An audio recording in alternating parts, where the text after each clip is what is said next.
नमस्कार स्टूडेंट्स। आज का अपना टॉपिक है भारतीय अर्थव्यवस्था के अंतर्गत जनसंख्या। तो जनसंख्या के बारे में हमें अध्ययन करेंगे।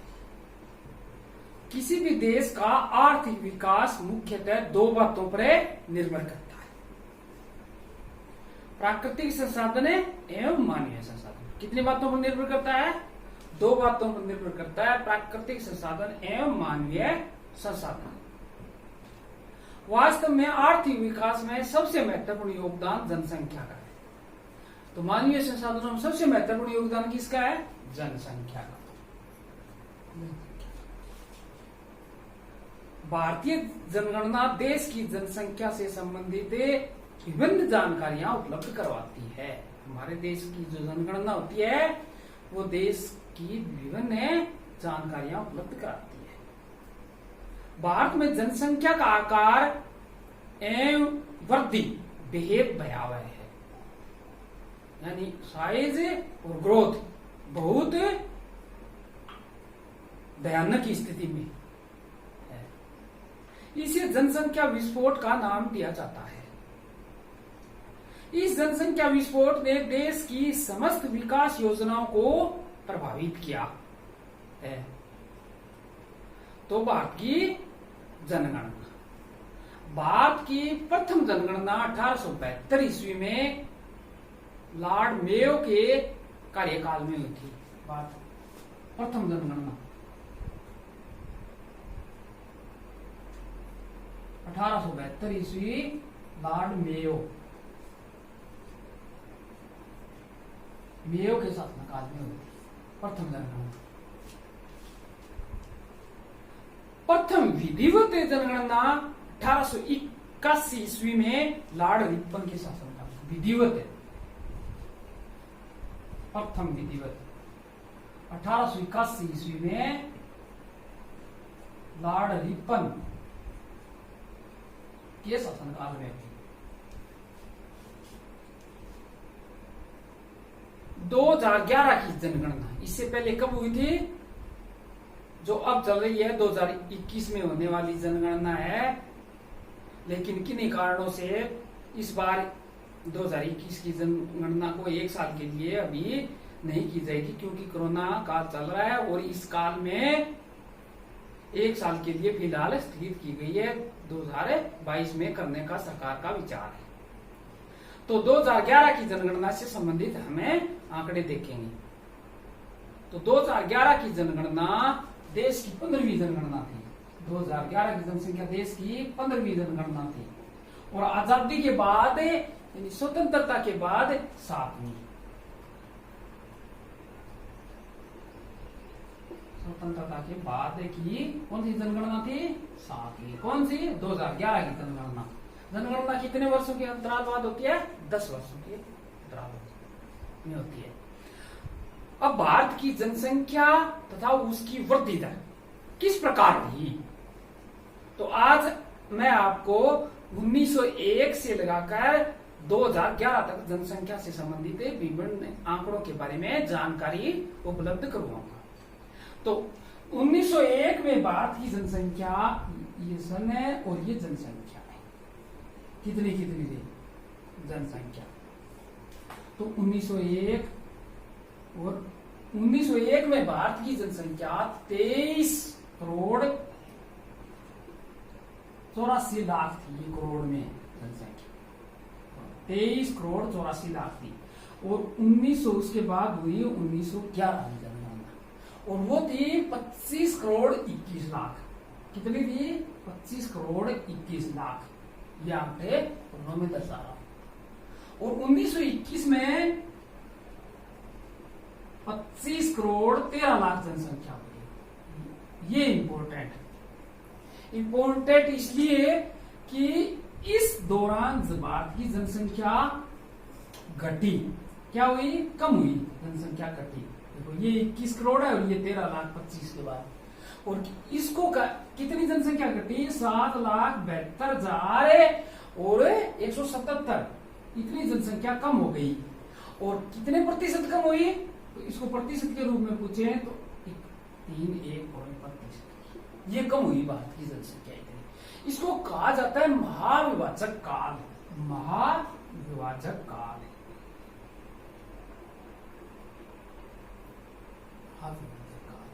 महाविभाजक काल इसलिए कहा जाता है क्योंकि इसमें इस दौरान 1911 और 21 के दौरान जनसंख्या में कमी आई, तो इसको महाविभाजक। तो कई बहुत बार एग्जाम में पूछा गया है कि भारत में जनसंख्या का महाविभाजक काल है कौन सी जनगणना के दौरान हुआ, तो 1921 की जनगणना। फिर 1931 में जनसंख्या 27 करोड़ 90 लाख हो गई। 1931 में 27 करोड़ 31 लाख, ठीक है। उसके बाद 1941 में 10 वर्ष बाद हुई 31 करोड़ 87 लाख, 31 करोड़ 87 लाख जनसंख्या। 1951 में भारत की जनसंख्या 36 करोड़ 11 लाख हो गई, 36 करोड़ 11 लाख हो गई। और 1961 में 43 करोड़ 52 लाख हो गई, 43 करोड़ 92 लाख हो गई, 92 लाख हो गई।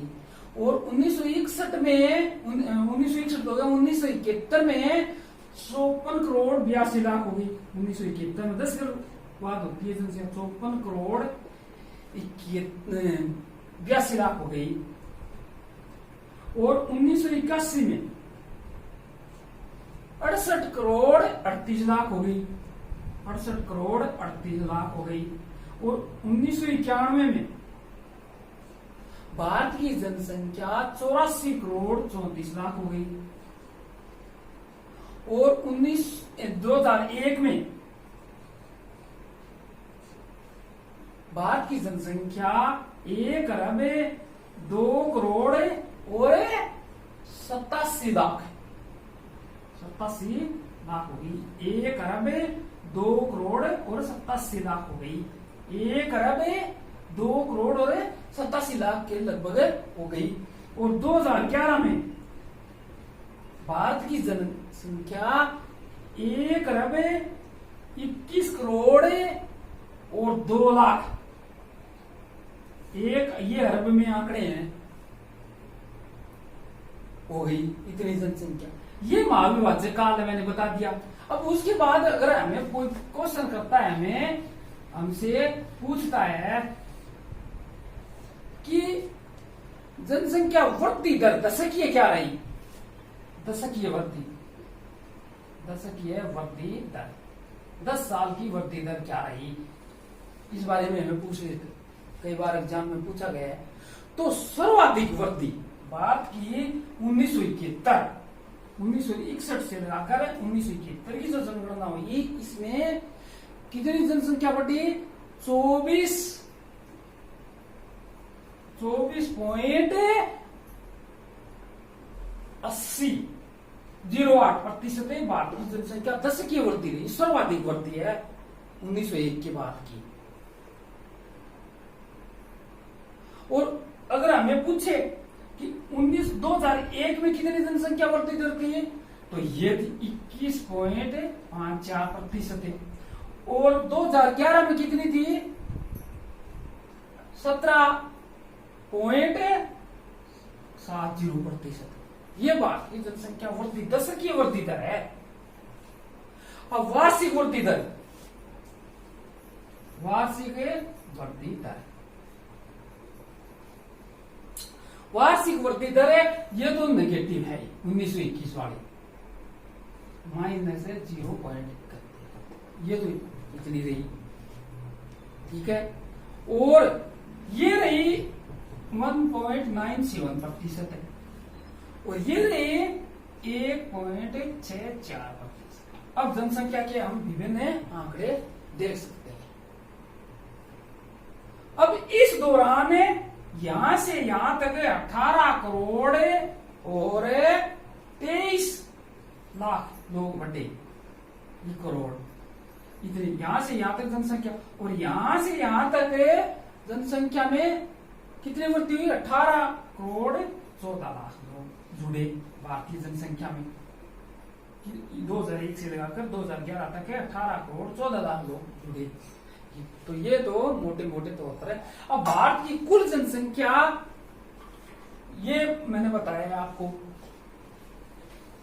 भारत की कुल जनसंख्या 2001 में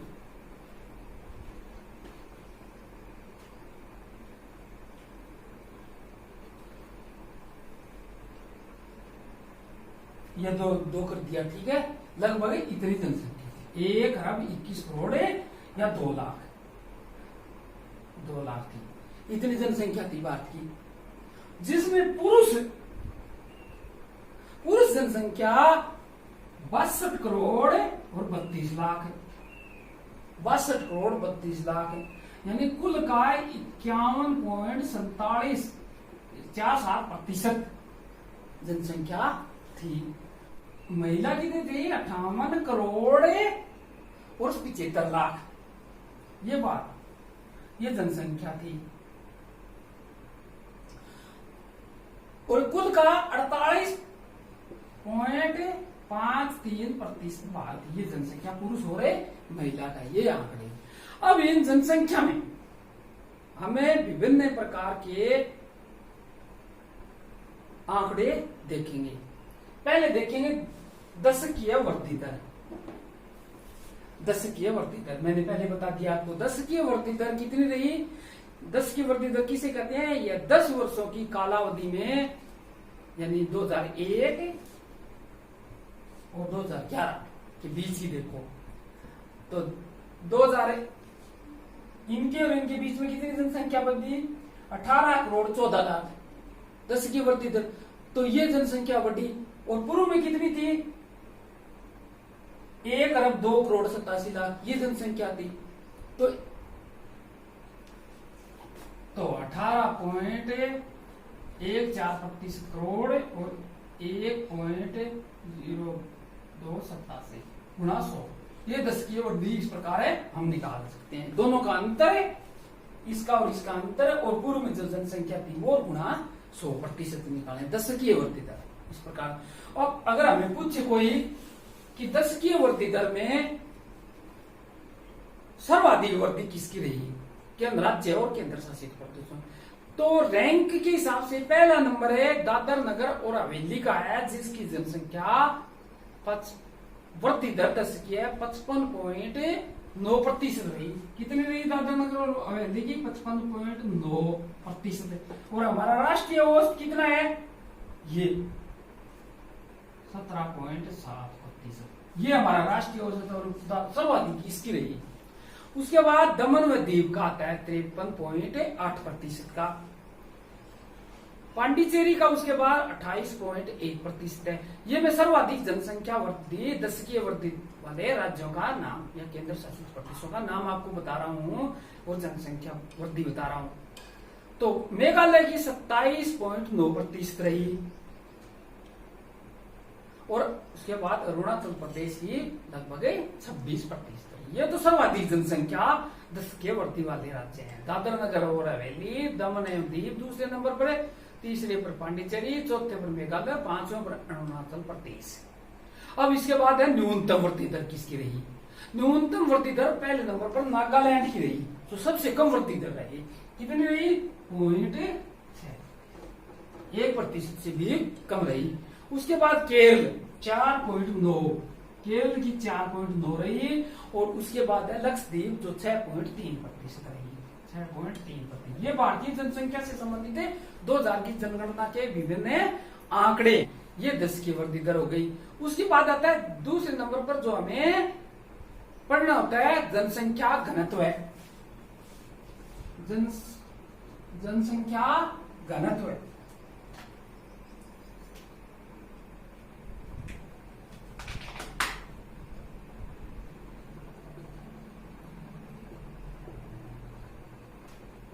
या जनघनत्व है। जनघनत्व किसे कहते हैं?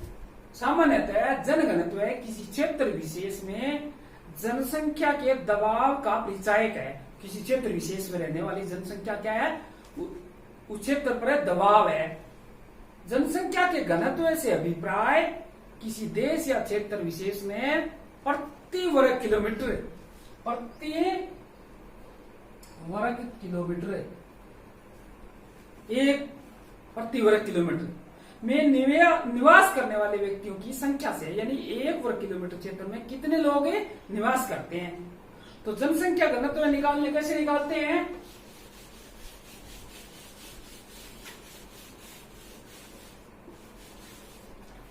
जनसंख्या घनत्व है तो किसी क्षेत्र विशेष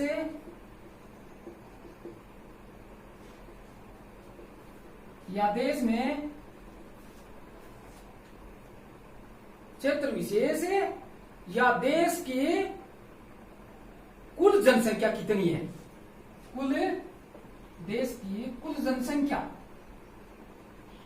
कितनी है, और उस किसी क्षेत्र विशेष या देश का कुल क्षेत्रफल कितना है, कुल क्षेत्रफल कितना है, तो इसमें इनका भाग दिया जाता है। किसमें? कुल जनसंख्या में। कुल क्षेत्र का चाहिए, किसी क्षेत्र की हो, किसी जिले की हो, किसी देश प्रदेश किसी की क्षेत्र की हो, उसकी कुल जनसंख्या में कुल क्षेत्रफल का भाग देकर जनसंख्या घनत्व ज्ञात किया जाता है। जनसंख्या घनत्व विभिन्न विभिन्न देशों का अलग अलग होता है, राज्यों का अलग होता है, जिलों का अलग होता है, ठीक है। जनसंख्या और क्षेत्रफल पर ये डिपेंड करता है। तो अब मैं आपको बताता हूं सर्वाधिक जनसंख्या घनत्व या जनसंख्या वाले राज्य या केंद्र शासित प्रदेश। तो सर्वाधिक जनसंख्या घनत्व किसका है? दिल्ली का 11,320, एक नंबर दिल्ली 11,320 है, यानी एक वर्ग किलोमीटर क्षेत्र में कितने लोग निवास करते हैं? 11,320 प्रति वर्ग किलोमीटर में। और दूसरे नंबर पर कौन है? चंडीगढ़।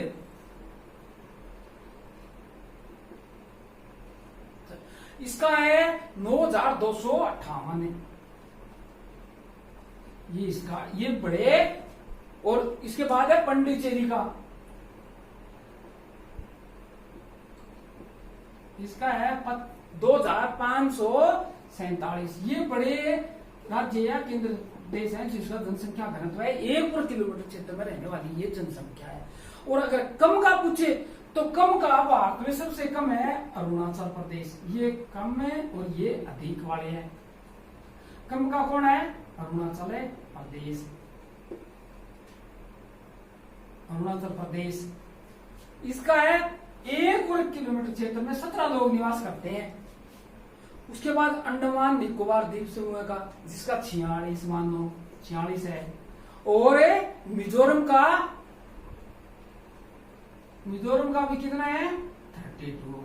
ये मिजोरम का, ये कम जनसंख्या घनत्व वाले। तो आज हमने भारतीय अर्थव्यवस्था के अंतर्गत जनसंख्या का चैप्टर या जनसंख्या का भाग 1 का अध्ययन किया। भारतीय अर्थव्यवस्था के अंतर्गत भाग जनसंख्या के भाग 1 का अध्ययन किया, क्योंकि जनसंख्या का चैप्टर थोड़ा सा लंबा है। इसको हमने 2 भागों में विभाजित करके इसको हम पढ़ेंगे। तो पहला भाग क्या है? भारत की जनसंख्या से संबंधित जनसंख्या, भारत की जनसंख्या एवं उसकी वृद्धि दर है, और वृद्धि दर में 10 की वृद्धि दर है, और जनसंख्या घनत्व है पढ़ा। आपने इस चैप्टर को अच्छी तरह से सुना, इसके लिए आपको धन्यवाद।